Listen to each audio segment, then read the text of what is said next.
Our greatest moments of bliss and joy, they don't happen alone. They happen in something known as collective effervescence. And this is a term that was coined by the pioneering sociologist Emile Durkheim in the 1800s to describe the sense of energy and harmony when a group comes together around a shared purpose. Now, I'm willing to bet that you have experienced collective effervescence lots of times. It's what happens at a music festival or at a concert when the entire crowd sings in unison. It's what happens at a sporting event where everyone is rallying around their team, hoping that they're going to score the winning goal. It's something that happens when volunteers come together to roll up their sleeves and do something in service for somebody else. Or at a rally when people with shared beliefs come together to either voice those beliefs or protest or whatever it happens to be.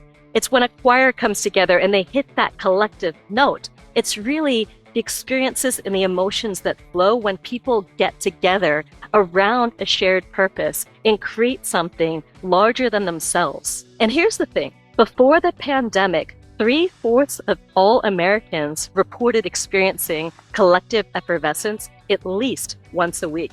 And a full third of Americans reported experiencing it pretty much every single day. But since the pandemic, it's become less and less a part of our lives, but it's something that we all long for. And that's the reason why I think live events and experiences are coming back, even in the online personal development and business training space. Murray and I made this trip to Vegas because we wanted to see U2 at the Dome. You know, it's this incredible theater in the round where they're projecting on every single wall.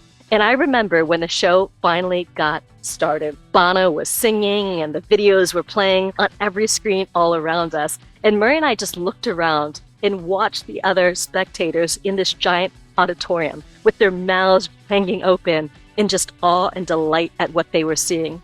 And feeling like we were part of that experience of just opening up to something new, of exploring together with the people next to us, even though we didn't know their names. We still don't know their names. We don't know who they are. We don't know where they came from. We don't know why they were there. But we all shared this incredible experience. Now, over the last few months, I've hosted 3 in-person experiences. And at every single one of them, we've dropped into the state of collective effervescence by the second or third day. The very first one was when I brought together all of my top partners here in Austin to just thank them, to give this incredible experience, to talk about the human power of experiences and also how to push the edges of artificial intelligence. And I gotta say, in between all of that, we were doing things like taking a boat ride, watching the bats, and I gifted all my partners who had made at least $100,000 in product sales during my launch this money gun. So they were part of the $100,000 club with fake paper money. And I still remember the moment at the very end of the event when 10 people who had previously been strangers just 2 days before got out their money guns and just started spraying money all over the place. And just the delight, the glee, they were like children doing this. And then we had some tacos and we stayed talking late until the night, like 10, 11 o'clock. And these were perfect strangers just 2 days before. And what I heard is even when they got back to the hotel, they kept on talking. And I have to say that this experience has happened with every single event that I've hosted since then. So I actually did this small 8-person event in Lake Como, Italy, in this giant, beautiful mansion right on the shores of the lake. And within 2 or 3 days, we were making fun of each other. We were joking. We were having this incredible time. We were flying drones. We were crashing drones. We were doing photo shoots. We were dancing. We were playing. We were laughing. And it was the same freaking thing. And it also happens with large groups. I also did my very first quarterly accelerator event for my Momentum program in person. And I gotta say that by day 3, people were doing conga lines, they were doing 5 rhythms dancing, we were having an incredible time. So I think that there's a longing to be in person again. And I think it's something that you should make every effort to try to do. Because the thing is, you can't experience collective effervescence on Zoom. It's just not possible. Because of that emotional contagion, it's something that happens in proximity to other human beings. And the honest truth is that Momentum Accelerator that I did in person, 2/3 of our members chose to participate in that accelerator virtually over Zoom rather than fly out and come into the room. And at first I was super disappointed because we had gone through a huge amount of effort and expense to create this incredible first-person experience. But then I realized that we've all become so used to just streaming things virtually, not making the effort, not going out of the house. Even the social feels a little awkward for so many people right now. And those who actually chose to be in the room, though, said that there's no comparison.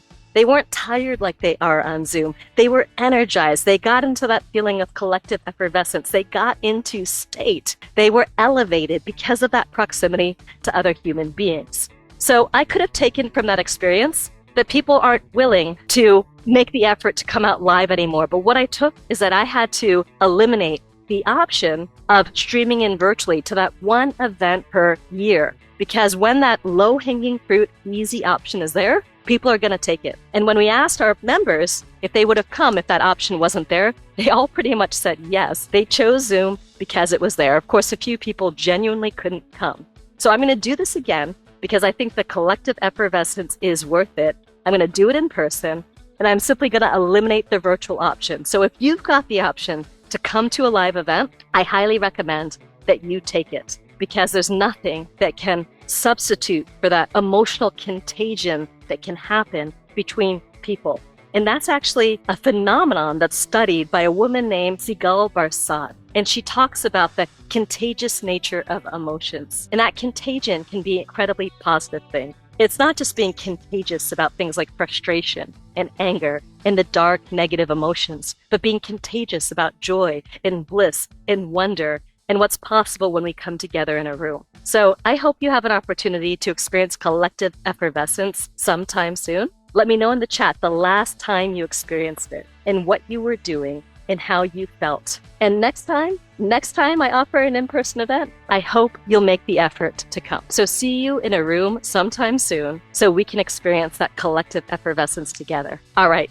Thank you. My name is Marisa Murgatroyd. If you're streaming in for the first time, I've helped thousands of entrepreneurs from side hustlers to seven-figure empires launch and scale their businesses online. And let me know in the chat if you've got any questions about this or any other questions that you want me to answer in another one of these walk and talk videos. All right, see you soon. Go out there, live your message. Bye.